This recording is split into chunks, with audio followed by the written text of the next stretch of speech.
khusus untuk paslon 2, saya ingin menanyakan Abang, mohon izin. Apa langkah konkret koalisi Anda untuk meyakinkan pemilih muda bahwa Pak Prabowo itu tidak pernah melakukan penculikan? Jangan kemudian dengan slapstick gemoy, ternyata pernah menculik. Gemoy, ternyata memilih cawapres dari hasil pembajakan konstitusi. Jangan kemudian gemoy, dia pernah menjadi bagian dari sejarah kelam reformasi 98. Terima kasih Bang. Suara anak muda itu. Jadi kalau tadi klaimnya anak muda milih. Gini, kalau bicara mengenai penculikan udah jelas kok. Bang Budiman juga udah ngejelasin. Bang Budiman loh, yang dulu bagian dari melawan. Yang saya ambil sudah kembali semua. Oke. Saya kembalikan semua. Saya tidak tahu berapa sebagian tidak kembali ke rumahnya. Tapi yang saya ambil, saya sudah lepaskan semua. Itu pengakuannya. Tentu saja. Kalau Prabowo mengembalikan orang-orang yang sudah dia culik, itu kan artinya dia mengakui bahwa dia penculik. Jadi ini ada dua sisi nih. Di satu sisi Mas Budiman seperti ingin menjadi juru bicara dari Prabowo Subianto yang mencuci bersih kesalahan-kesalahan dan dosa-dosanya. Di sisi lain, dia malah membuka fakta yang sebenarnya. Ya beginilah konsekuensi dari orang aktivis 98 yang kemudian mau membela Prabowo Subianto. Itu akan sangat-sangat bertentangan, bertabrakan dengan kepercayaan, keyakinan, dan prinsip dirinya selama berpuluh tahun yang lalu.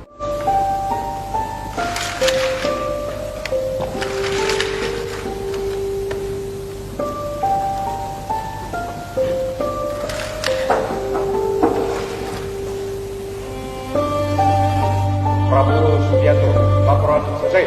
Nomor sprint 83 P Romawi 5 1168 tanggal 25 Mei.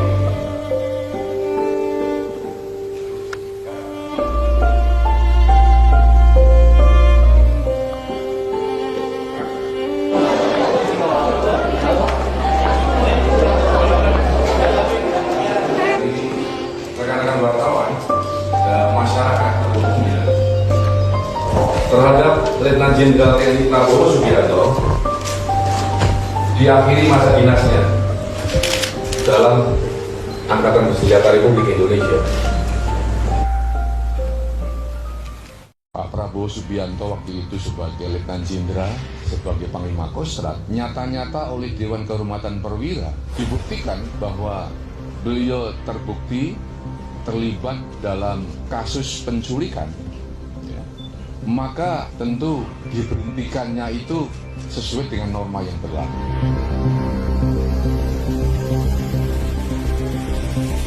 Penjelasan ini ada fakta yang saya sampaikan. Pertama, 98 itu ada kasus penculikan. Yang kedua, akibat dari itu Pangap memutuskan mengusut, memeriksa dengan membentuk Dewan Kehormatan Perwira. Anggota Dewan Kehormatan Perwira saya sebutkan. Ini fakta semua ya. Kemudian bekerjalah Dewan Kehormatan Perwira ini memeriksa kasus ini. Setelah pemeriksaan, keluarlah rekomendasi dari Dewan Kehormatan Perwira agar supaya yang bersangkutan diberhentikan dari dinas militer. Itu kenyataan. Dari rekomendasi ini Pangap lapor sama Presiden mungkin ya, maka keluarlah keputusan Presiden memberhentikan Letjen Prabowo Subianto. Ini kenyataan dari dinas militer. Nah, ini fakta ini semua, bukan hoax ya, fakta semua ini. Kalau teman-teman cek, kenapa kemudian banyak orang-orang yang mendukung Prabowo bilang kan tidak ada proses hukumnya. Jangan salah teman-teman, proses hukum tidak mengkerdilkan dugaan pelanggar hak asasi manusia. Karena dalam dokumen investigasi Komnas HAM tahun 2004-2005 tentang kasus penculikan penggilaan orang secara paksa 9798, di situ Prabowo pernah diupayakan untuk dipanggil oleh Komnas HAM dalam kapasitasnya sebagai terduga pelanggar hak asasi manusia bersama sejumlah jenderal, dan juga Prabowo pernah dipecat secara tidak hormat melalui keputusan Dewan Kehormatan Perwira tahun 99 yang hari ini orang yang memecat itu sekarang mesra dengan dia. Ada SBY, nama SBY di situ, ada nama Agung Gumelar di situ, ada nama Wiranto di situ. Dan hari ini mereka semua membentuk koalisi aktif tentara lanjut usia begitu ya. Yang ada dalam tim nomor 2. Media asing saja tahu Prabowo pakai pencitraan gaya gemoy untuk tutup-tutupi pelanggaran HAM berat. Di koran The West Australian, Ross Taylor bilang, Prabowo bukan sweet grandpa, gemoy cuma topeng, Padahal Prabowo itu sosok otokrat, bukan demokrat. Prabowo sebenarnya sosok otoriter, anti demokrasi. Ross Taylor juga menyatakan pencalonan Gibran adalah wujud nepotisme Jokowi. Dukungan Presiden Jokowi telah mengancam demokrasi Indonesia yang susah payah dibangun sejak tahun 1998. The New York Times edisi 7 Januari juga mengutip pernyataan Ian Wilson bahwa manuver Presiden Jokowi itu adalah anti-demokrasi. Ross Taylor juga memperingatkan Australia untuk bersiap-siap menghadapi perubahan pemerintahan di Indonesia kalau Prabowo menang. Ini berarti Ross Taylor tidak percaya bahwa Prabowo adalah penerus Jokowi yang sejati. Prabowo orang yang paling banyak bunuh orang sipil. Dia orang yang pernah kerja paling dekat dengan Intel Amerika, dengan Pentagon Amerika. Dia yang pernah bilang sama saya bahwa pembantaian massal itu oke kalau lakukan di desa-desa jauh mana saksi-saksi tidak bisa lihat. Dia yang menghina Gus Dur di depan saya karena menurut Prabowo tak cocok untuk negara punya presiden sipil dan juga buta, memalukan kata Prabowo. Prabowo yang terkait dengan pembunuhan massal di Kararas, dengan pembunuhan massal di Papua. Prabowo yang terkait dengan penculikan, siksaan, niksaan dan pembunuhan aktivis di sini di Jakarta. Jadi bahaya untuk banyak orang. Kami memandang penyelesaian kasus pelanggaran HAM berat masa lalu yang melibatkan sejumlah aktor militer jenderal era pemerintahan otoriter Orde Baru merupakan salah satu agenda reformasi 1998. Penyelesaian berbagai kasus tersebut menjadi penting bukan hanya untuk memenuhi keadilan bagi para korban, tapi juga sebagai bentuk koreksi atas kejahatan militer dan juga rezim otoriter di masa lalu,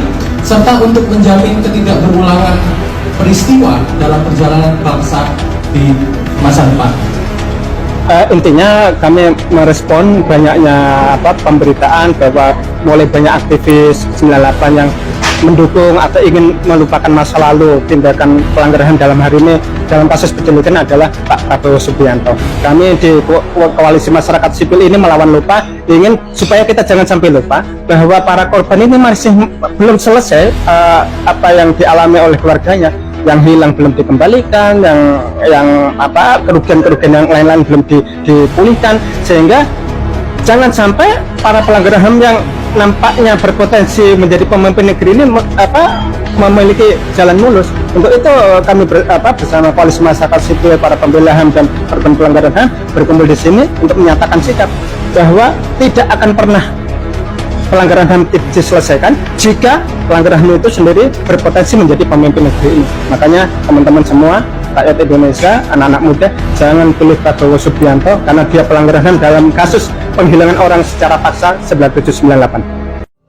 Prabowo ini punya jiwa pemberontak di dalam dirinya. Jiwa inilah yang menurut gue mempengaruhi karakternya yang cenderung temperamental. Ada yang bilang kalau sifat orang itu bisa berubah. Bener. Tapi kalau karakter itu nggak bisa berubah. Susah banget malahan. Jadi gue nggak yakin kalau Prabowo ini bisa ngerubah karakternya. Kelihatan juga sekarang kan, Prabowo itu seperti memberontak dari tugas yang diberikan oleh Presiden Jokowi. Pak Jokowi udah ngasih tahu jangan beli barang bekas. Dia beli barang bekas. Presiden nyuruh ngurusin food estate. Jadi apa tuh food estate sekarang? Kalau dia sekarang terkesan jadi anak manis di depan Pak Jokowi, ya bisa jadi itu usaha dia buat merebut suara pendukung Jokowi, buat ngedukung dia di Pilpres 2024. Jadi, kalau Prabowo yang sekarang banyak yang nilai, oh dia udah berubah nih, menurut gue sih belum. Karena orang bilang, oh tegas. Kalau kita nilai Pak Prabowo itu bukan tegas, itu beringas sebenarnya kalau menurut saya gitu, karena emosional, marah-marah, mana bisa jadi pemimpin dengan karakter seperti itu. Itu kalau kayak gitu menjadi pemimpin negara ya bisa perang terus sama tetangga gitu, kalau mau kayak gitu. Jadi jangan di-framing seolah-olah menjadi pemimpin tegas, tapi sebenarnya itu membahayakan gitu kan. Sekarang ada mitos pemimpin gemoy gitu kan, bahwa seolah-olah pemimpin yang hobi joget, pemimpin yang menggemaskan, pemimpin yang lucu gitu kan. Itulah yang harus layak kita pilih karena dia merupakan cerminan dari anak muda hari ini. Wah, jangan mau dibodohi gitu. Ini saya sebenarnya sangat sedih melihat tren fenomena gemoy-gemoyan ini. Dia merasa bahwa Gen Z itu orang yang tidak peduli pada gagasan. Jadi calon yang menonjolkan kegemoy-gemoyan menganggap anak-anak muda yang duduk di hadapan saya ini hanya peduli pada tampilan lucu-lucuan, viral-viralan. Tentu ini pembodohan dan penghinaan pada akal sehat kita, pada naluri kita. Jadi sekali lagi kita harus menolak itu. Bukan pemimpin gemoy yang kita butuhkan, tapi memang pemimpin yang bisa menghadirkan gagasan-gagasan untuk kemajuan kita.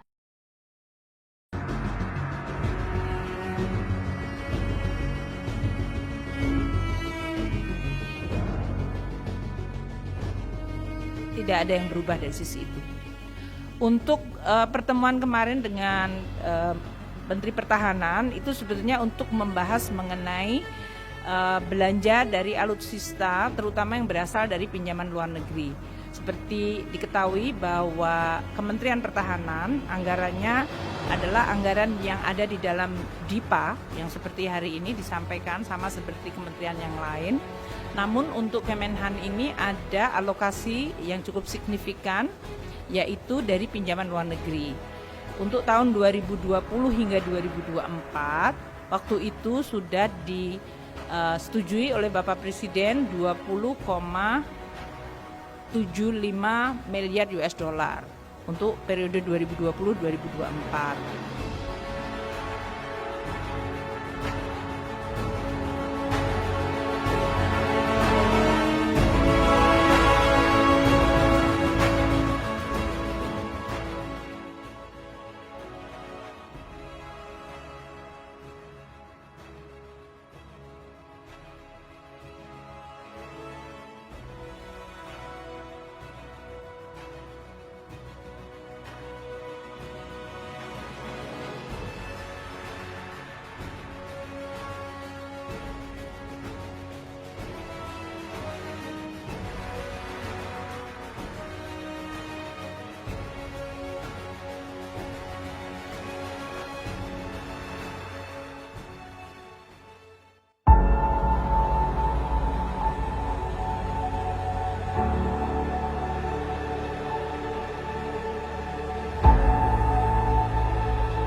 Ini lagi kita menemukan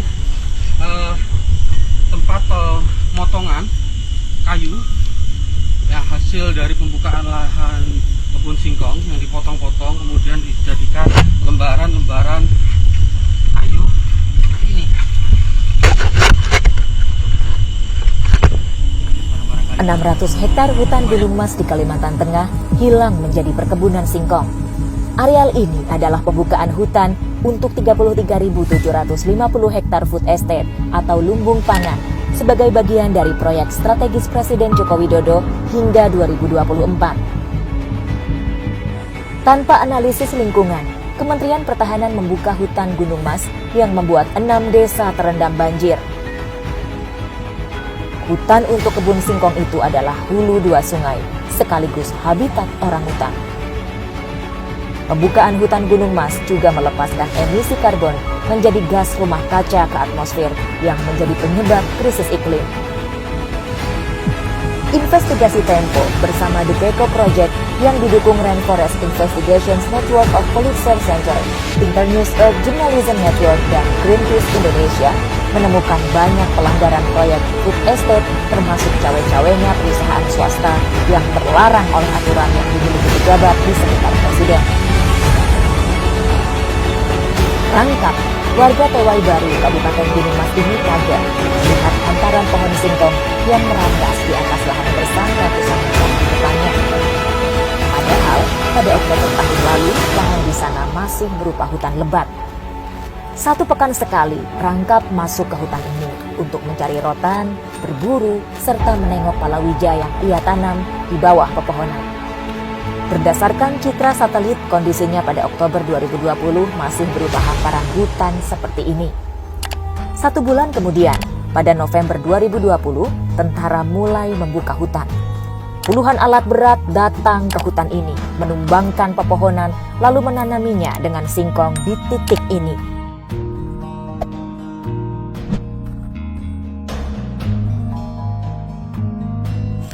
Ya, kita di area kebun singkong, proyek food estate di Gunung Mas, Kalimantan Tengah. Di sini ada papan selamat datang pada Menteri Pertahanan ini. Papan ini dibikin pada saat Prabowo berkunjung ke sini pada Rabu 10 Maret 2021 yang lalu. Bapak Prabowo pernah ke sini, kemudian berkunjung ke area kebun singkong. Kebun singkong yang ada di sebelah sana, jadi ngikutin jalan ini sekitar 1 kilo di belakang sini, situ ada kebun singkong, dan sekarang sudah dibuka areanya sekitar 500 hingga 600 hektar. Rencananya nanti lahan kebun singkong itu total akan mencapai sekitar 30 hingga 33 ribu hektar. Selama ini pemerintah sama sekali tidak pernah menyampaikan rencana ini kepada warga, Pak, ya? Tidak pernah sama sekali. Makanya kami terkejut. Kok tiba-tiba langsung alat berat masuk, kemana masuknya? Tak tahu menimpa tempat kami, termasuk lahan kami, perkebunan. Ada dampak lingkungannya nggak ke warga? Sangat berdampak sama sekali, luar biasa. Sedikit aja hujan langsung banjir. Posisi di sini di atas. Ini di atas. Nah, ini di TW Baru, Desa TW Baru nih, di jembatan namanya Sungai Tambun itu. Sedikit aja hujan meluap airnya. Hampir rumah tuh hanyut. Sering terjadi itu. Sementara yang dulu nggak pernah seperti itu. Setelah seperti ini, terasa luar biasa dampaknya. Sangat luar biasa. Hutan yang menjadi perkebunan singkong berada di dataran tinggi di atas area permukiman penduduk. Keberadaan hutan di sana berfungsi sebagai penampung dan penahan air hujan. Proyek perkebunan singkong Kementerian Pertahanan menyebabkan penduduk yang menggantungkan hidup pada hutan kehilangan mata pencaharian, penduduk semakin menderita karena banjir tiap musim hujan. Lokasi banjir ada di titik ini.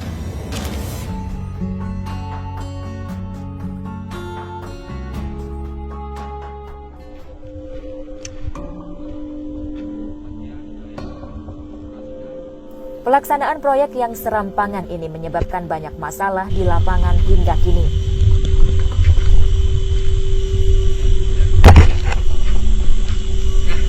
Nah, ini lagi kita menemukan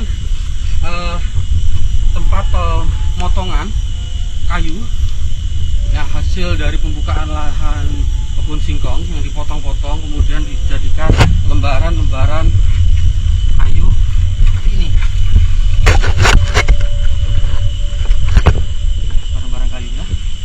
Ini banyak sekali di sini.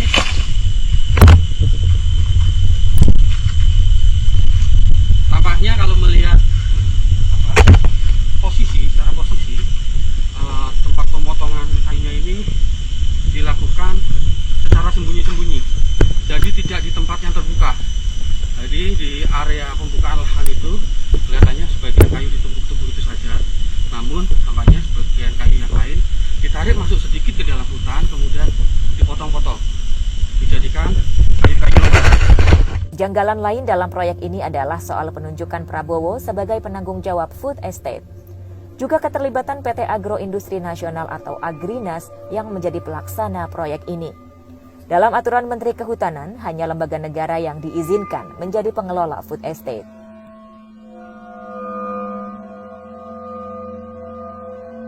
Agrinas adalah perusahaan yang dibentuk oleh Yayasan Pengembangan Potensi Sumber Daya Pertahanan YPPSDP di bawah binaan Kementerian Pertahanan pada 1 April 2020, 8 bulan sebelum Presiden Jokowi memerintahkan membangun food estate. Sebagian besar direksi dan komisaris Agrinas Purnawirawan Jenderal TNI dan mereka yang menjadi pengurus atau mantan pengurus Partai Gerindra yang dipimpin Prabowo. Saya sedang bersama puluhan aktivis Greenpeace Indonesia, Walhi Kalimantan Tengah, Lembaga Bantuan Hukum Kota Palangkaraya, dan Save Our Borneo, wilayah lahan Singkong Food Estate yang berada di Kabupaten Gunung Mas, Kalimantan Tengah. Lokasi ini dulu adalah hutan yang lebat. Kini lebih dari 600 hektar telah dibabat dan berubah menjadi ladang singkong yang gagal. Atas nama krisis pangan, hutan dibabat melalui program food estate. Tapi apa yang terjadi adalah deforestasi. Masyarakat kehilangan ruang hidupnya. Bibit lokal sulit untuk ditemukan. Bahan pangan dan sumber pangan sudah lenyap dari tanah ini. Food estate gagal ini adalah salah satu proyek strategis nasional di bawah pemerintahan Presiden Jokowi, diimplementasikan oleh Kementerian Pertahanan. Di mana implementatornya adalah PT Agrinas, yang dimana di dalam laporan Greenpeace Indonesia, kepemilikan saham utama dalam PT Agrinas adalah sebuah yayasan yang terafiliasi kepada Menteri Pertahanan, yaitu Prabowo Subianto. Untuk itu, kami menyerukan kepada seluruh pemimpin dunia, khususnya yang hari ini ada di Mesir pada forum COP27 dan nanti di Indonesia pada forum G20, untuk segera mengambil aksi nyata mengatasi krisis iklim. Salah satunya adalah dengan cara menghentikan deforestasi dan menyelamatkan hutan tersisa yang saat ini ada di Indonesia.